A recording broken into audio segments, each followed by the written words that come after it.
If you're looking for a last-minute Thanksgiving dessert, then you can stop here. I got you covered, okay? Today I'm gonna show you how to make this pumpkin cheesecake. When I tell you that this cheesecake was absolutely amazing, you are not going to be able to eat just one slice. You're gonna find yourself going back to this over and over and over again. It was just that good. Let me show you exactly how I made it. It was so easy. I used 16 ounces of cream cheese. I added 11 ounces of pumpkin puree to it.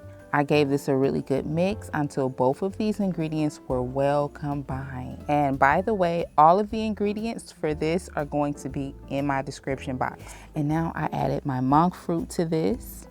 If you don't want to do monk fruit, then you can do sugar. I do recommend you try monk fruit though. It is a much healthier alternative and it tastes just like sugar, except it's not going to spike your blood sugar. Now to this, I added cinnamon, nutmeg, and salt, and I also gave it a really good mix. In a separate bowl, I will blend half a cup of heavy cream, and I'm going to do this on high speed for about 5 minutes or until it has formed stiff peaks like this. I am going to immediately fold and combine both of these or all of these ingredients together. I am going to add this to a 10-inch graham cracker pie crust shell. I'm going to cover and freeze for 3 hours.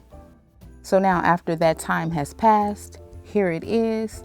I topped it off with some pecans, and for each individual slice, I added some whipped cream on top. Okay, just a little bit to zhuzh it up a little bit. And this was absolutely amazing. Y'all, this pie had a very nice mousse-like texture. The flavor did not disappoint at all. Like if you thought pumpkin could not be good, you are sadly mistaken.